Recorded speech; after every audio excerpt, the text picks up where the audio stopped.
Hello and welcome to Self-Talk. I'm your host, Rachel Astarte. Today, my guest is Jill Phillips. She is a family storyteller with a passion to inspire families to connect through the telling of their past. She started life on Lamlash Street in London, emigrated to Canada, where she obtained her master's degree and spent 30 years working as an occupational therapist and a hospital manager. She was motivated by her family's experiences in 1960s London and shares their stories in her book, Lamlash Street, A Portrait of 1960s Post-War London Through One Family's Story. Thank you so much, Jill, for being here. Oh, it's a real pleasure. Thank you. Yeah, it's just, there's a lot for us to talk about, but I'd love for you to start with telling us a little bit about your book, but also what inspired you to write it. My book, as you mentioned earlier, is set in the 1960s London. It's a way of life that's gone now, and all of my family were around me at the time. So for me, it was my whole world at that particular moment in time.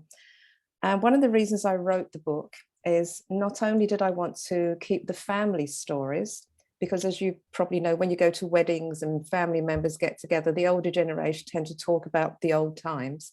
So all those stories that were told and retold, I really wanted to make sure they were never lost, because as one by one my aunts and uncles were dying, and in the end, as it so happened, my mum who was the youngest of the 12 brothers and sisters, was the one who went last.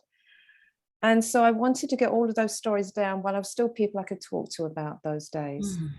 I also thought it was really relevant for people now, younger people in particular now, to get some sort of concept of what life was like in those days.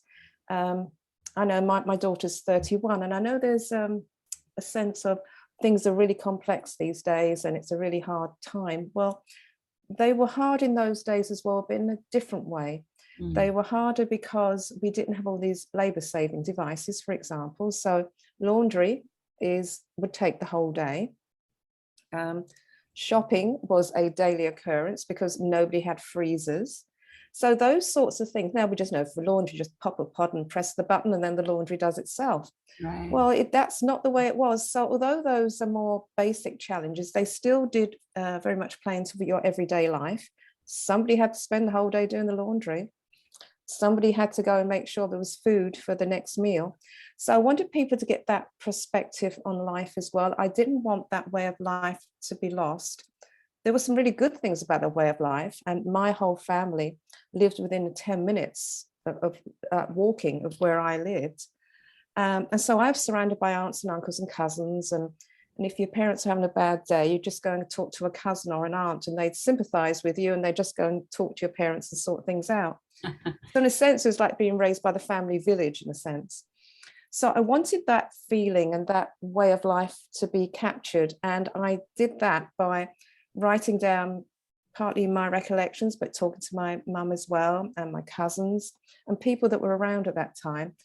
And also tried to make it fairly interesting. So I put a few quirky things in there. So for example, when I learned how to swim, the swimming instructor had never been in the pool in her life, I don't believe. She was fully clothed in day clothes. And the way we were taught to swim, no technique, we used to have to swim around the edge of the pool, just, breaststroke or whatever you wanted. And if she thought that we were going to run into trouble, she would have a broom handle about 3 inches away from our reach. And if she thought you were about to drown, she'd bring the broom handle back so you could hold onto the broom handle, then she'd pull you over to one side.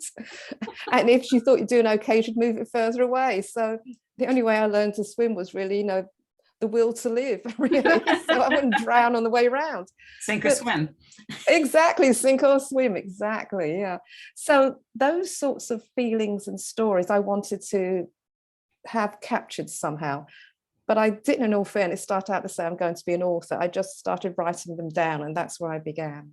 Yeah, so it was just important for you to keep these very special stories alive in some way. Yeah. Yes, it was. And at the time, I thought, well, it'd be nice if I could write these stories down.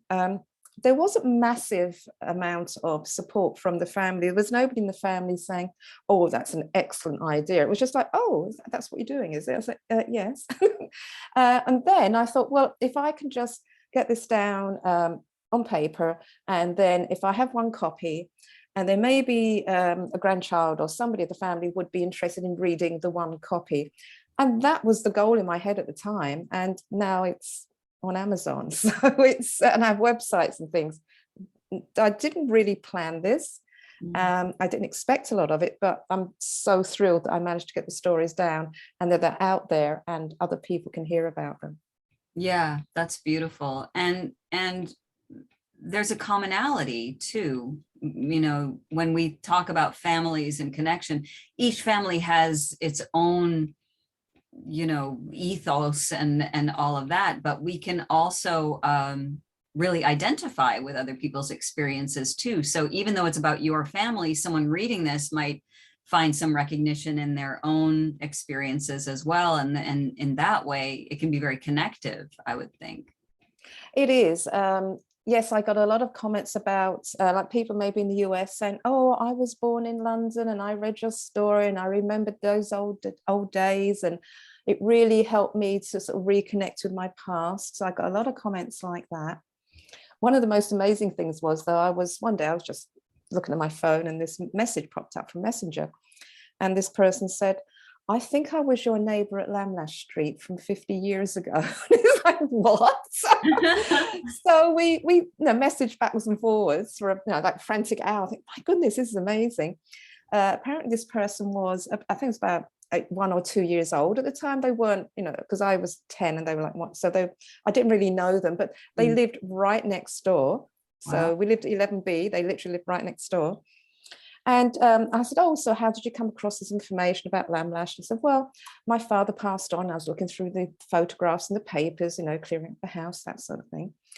And then he said to me, and I've come across this photograph. He said, do you know, he said, it's a picture of my mum on the left-hand side of the picture, having a cup of tea. And she said, do you happen to know who this lady is on the right? And I thought, I think that's my mum. And it was. Wow. So he sent me a copy of a photograph of outside Lamlash Street, which, if the cover of the book actually has a picture of Lamlash Street itself on the very front cover. It's very similar to that picture, except on the left-hand side is this person's mother, and on the right-hand side is my mother, and they're obviously having a gossip over something or other with cups of tea in their hand. And I would suspect that my dad probably took the photograph, because my dad was a real amateur photographer.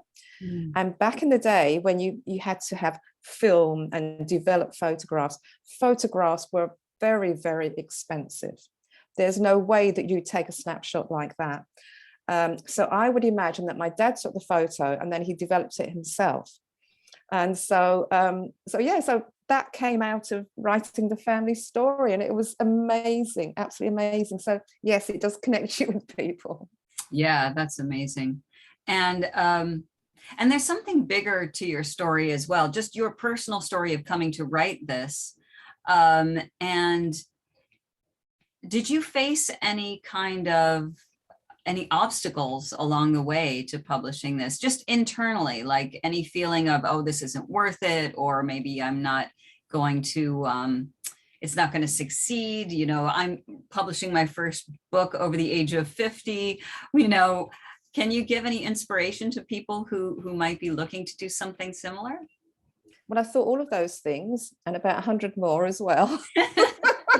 And it was a struggle. It was a struggle.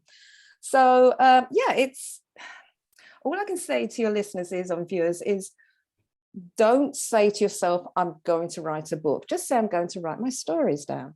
And then see where that naturally leads, because that's the way I did it, which was helpful. I didn't realize at the time, but it was helpful. The other thing is, how I did it, I just wrote my stories down. So each page had a different story.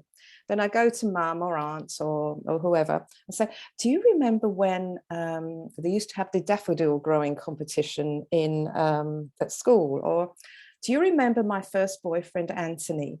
And I said, what happened to Anthony? Oh, well, he did this and that happened and this happened to the family. So it was more like a conversational thing, like we're doing here, so very conversational. And I'd write down as much as I could remember. And then I got to the point of I had about 25, 30 stories, and I had they're like all printed off, spread all over the carpet, thinking, how do I turn this into a book? And so what had happened was, as well as, my uncle had passed on, and he had left us a gift, inheritance gift. And just before Uncle passed on, like 3 months before, actually, I was living in Canada at the time, came over to see Uncle. He was the one who lived at Lamlash Street all those years ago, so really, really close with Uncle. And he said that he had written down some of his, like he was at D-Day, for example, so he'd written down a little summary of some of his war stories. I said, well, that's nice, Uncle. He said, I would love to publish a book. I said, oh, that's nice. He said, David, that was his nephew. I approached David, but he didn't think it's quite what, he had in mind right now. I said, oh, well, that's fair enough, Uncle. So anyway, poor man passed away 3 months later. We were over here for the funeral, as I said, clear through the flat. Came across, it was a thin notebook with about 10 pages, and in block capital writing was some of his stories. I thought, oh, that's nice. Wow. And then when, the will went through and we realized, my brother and I realized we had a gift from Uncle. I thought, well, I've got these other stories written down. I don't know how to form them into a book because I've never done anything like this before. I have no literary friends, nothing. Don't know anybody else personally who's written a book and published.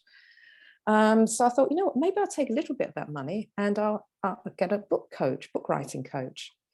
So, which is what I did. So that's what I'd say to your viewers as well, is if you feel that you need the help, don't struggle and don't say to yourself, well, I can't do it. I knew I couldn't do this anyway, but look, we all do that. But if you're able to, get the help that you need, whether you're going to join a group of people who are writers themselves. I went one route of a book coach, but not everyone's in the same situation that they would need that. And the other thing I'd say is, whatever you want to do in life, make sure you get people who have the same mind as you do. So if you want to write a book, connect with people that have written a book or would support you through writing a book. Because your nearest and dearest, when you say, I'm writing down the family stories, may not rush around and say, isn't that an excellent idea? In fact, they might just say, she's lost her mind. And oh yes, everybody says they're going to write a book, but nobody does it, and all this sort of thing. So don't think because your nearest and dearest have been there and they've supported you through other things in life that they're the right ones to go and do these other things. So if you want to write a book, then go ahead and link with people who are going to do that. When I started running, I started talking to people who were running, who were runners. And that was when I was 65, by the way. My parents again thought I'd lost my mind, right? Oh, what's wrong with her? I don't know. Anyway. And when I did my master's degree when I was 58, everyone at work said, oh, it's a waste of money and time. I don't know why you're doing that at your time of life. Wow. I'm going to do this anyway. So, but always connect with the people that are going to support you in what you want to do. Don't hang on to people that are very ambivalent or, oh, isn't that nice? No, you don't want those sort of people. You want the people who are going to say, well, this is what I did. Yeah. And when you have a problem, they will actually listen to what you're saying and understand what you're saying as well. Yeah, that's a really, really good lesson for people. And I love the inspirational aspect of a lot of these things. It's not that you weren't accomplished before the age of 50. You were doing many important things. Occupational therapy is very important. Managing a hospital is very important. But when you got the motivation to write these stories down, or even the motivation to start running, and you did a 5K, didn't you? Yes. That's pretty impressive to train for that and do it. And so I love what you're saying, that if you have the desire to do something, find your people, find the people who are going to support you. And it doesn't mean that the people who don't understand what you're doing are wrong or bad. It just means they don't get it. And so you need to find the people that are going to lift you up and help encourage you. Some people just don't understand what you're doing. That doesn't mean that they're necessarily, trying to hold you back. only we can do that, right? We were talking a little bit about that earlier, having that self-talk that says, oh, you'll never do it, or why am I doing this? It's so late. To really push through those messages is very difficult. Did you find that the support that you got from the other people helped you with that self-sabotage or those negative voices in your head? Or what inspired you to keep going even though you had those messages in your head? Those people definitely helped. I mean, I have a huge number of self-doubts in my head. I think we all do to a large extent, to be honest. We all come from different times, and motivation, I don't think was a word when I was at school. So times are different. But yet, no, it's the people you go to for an honest opinion of how you're doing are the people who are going to say to you, oh, so did you do your training last night for your 5K? Are you going to be running this Saturday morning? Like the people who are going to follow up with you. And also what happens is that if you're, say, that running is a good example. If you're with somebody who is a runner themselves, and the last time you ran, they'll say to you, oh, your time was, they noted what your time was afterwards. Oh, you did 47 minutes and 47 seconds. That's really good, you know. What are you going to do this week? You don't really have a chance to sit there and say, well, I thought I'd give it a miss this week, because their enthusiasm and they're, oh, I'm really looking forward to seeing what you're going to do this week because you've done so well with this. It's like, well, I guess I boxed myself into a corner now. I've got to go and do it. So you want people that are enthusiasts in the area that you want to move into. And they'll, because we're not all enthusiastic about everything, but those are the people that are going to say, well, have you done it yet? Oh, and they'll say things like, oh, that was really good. Or, well, you know, you probably need to work on that a little bit more, because they really want the best for you. So it's really important. I have huge, it is extremely. Yeah, beautiful. I'd like to shift just a little bit, because this is also really important as a woman who's in her 50s as well. As you were when you yes, I can still remember that far back. You know, in your heart, you're 50. But this message we get from society that when you hit a certain age, you're useless, pretty much. You know, the way that you had put it was that you're sort of expected to blend into the background when you hit a certain age. Now, as someone who feels very young at heart, as I assume you do as well, this is very damaging and oppressive when you know, in fact, I would like to think that as we get older, we have more to offer the world because of our experiences, and because we're able to kind of temper some of the youthful attitudes that we might have had in our 20s, 30s, and maybe even 40s. So could you speak a little bit to why this thinking about particularly older women is so outdated and harmful?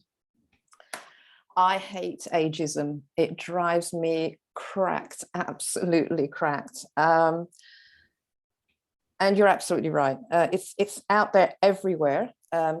One of the reasons I mean, I used to be quite open about my age. I'm not too bad now, but I stopped talking about my age because people tend to see the number and they don't see you as a person. And even you find it in some families, it's awful. I mean, I even see it myself. So somebody say of my age, and they've say got grandkids or something, and the grandkids say, oh, well, no, Nanny, you know, you shouldn't be doing that sort of thing. You sit down there and we'll do this and we'll do that. And I don't have any grandchildren, so maybe the difference, but I absolutely agree with you. We should be doing exactly what we want to in life. It may take a bit longer because we're a little older, but we are wiser. And I firmly believe this, and it's my belief, is that because we have lived so much life and we have so much experience behind us, when we decide we're going to do something, it's not going to take us that long to do it, because we have a lot of the information in our head already. And what we don't have in our head, we have the internet. So I firmly believe that the older you get, the more quickly you can work through the process. So the running thing, with me, it was fairly easy because I've been in healthcare for 30 years, you know, got my degrees and so on. So I knew about physical effect of exercise on the body and nutrition and all. We all know that basic, but I knew all that stuff. So when I decided I was going to start running, it was only like 3 months. I got checked out physically by the doctor because that's what, and I had a personal trainer at the time as well. That's the other thing, because I really wanted to get in shape. And she really helped as well. Like I said, I went to the expert, in the area that I wanted to improve in. She was really good. And I said, well, you don't think I'm too old at this age? She said, no, I don't think so. She said, I don't know what you're talking about. Oh, that's good. She said, just go and get checked out. So I went to the doctor and went to my cardiologist and said, oh, we'll run a few stress tests. I said, okay, very good. So I was on the treadmill there doing my thing. And she looked at the results and said, well, that's very good. And she patted me on the head as she walked out and said, that's off you go now, run your 5K. I was expecting someone along the way to say, no, you can't do this. Why are you doing this? Which is really what a lot of other people were saying in my life. But part of the reason I do this is because I hate ageism. I'm going to prove that I can do this at this age, and really just to prove you wrong in a sense.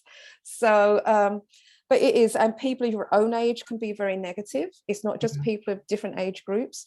You can have somebody of exactly the same age saying, well, oh, at your age, I don't know why you're doing that sort of thing. Or my back's really bad. I could never do that, that sort of thing.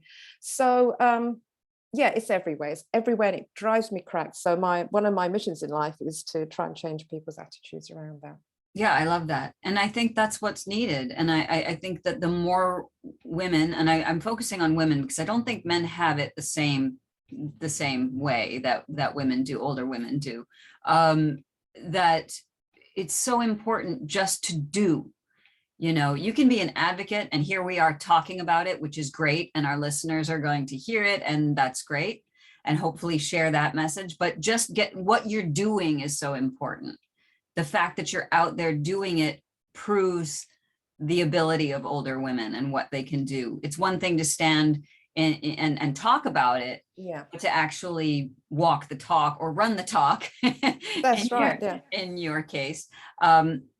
And even publishing your first book over the age of 50, that's a huge deal. And that's so inspirational for young writers who are frustrated, and so what I'd love to hear from you is how can you motivate yourself? So given the fact that there is so much messaging in our society about what is expected and what isn't expected of people of a certain age,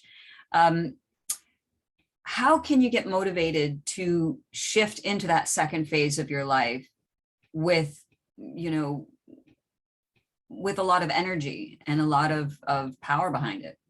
Okay, I think you need to find what your passion is, and I know other people say that. And for me, when I was writing down the family stories, it was, as I said, because the family stories were disappearing as the relatives disappeared. And so it was really important to me. And I think the other thing is because I've been so close to Uncle growing up, when poor Uncle passed on, I really wanted to do it for him as well. So that was what started me. And then, as I said earlier, when I moved through the process more, to recognize where you need the help from some expert in that field. For me, it was a book writing coach. And then I needed help with setting up websites and advertising, marketing, that sort of thing. So don't ever say, oh no, I can't do that, and just close the door. There's always somebody out there that's going to help you. So never feel you're doing it alone, because you're not doing it alone. There are always people out there that will sit down with you and they will help you through whatever block you have. And so that's really, and the other thing is, don't overwhelm yourself by saying, I'm going to write a book as good as Shakespeare did, and it's going to be wonderful, and it's going to sell 10 million copies. No, you don't do that. You start by just writing down your stories and then gradually working through the whole process. So don't jump to the end too quickly. Take it one step at a time, small steps. It took me 3 years to write my book. And there was a couple of months here and there where I wrote absolutely nothing. And my book coach says, excuse me, Jill, what have you done the past couple of months? It's like, oh, I haven't done a thing. Oh my God, I have to do this, So set a process up that works for you. For me, I knew if there was somebody saying to me, even if it was like a one-line email saying, how's the book going? It's like, oh, I've got to do that. I really should do something about the book. So whatever works for you. We can all do anything, but we don't have to be the best and we don't have to be the fastest. I mean, I was the last one across the finishing line first time because of 500 people in the field.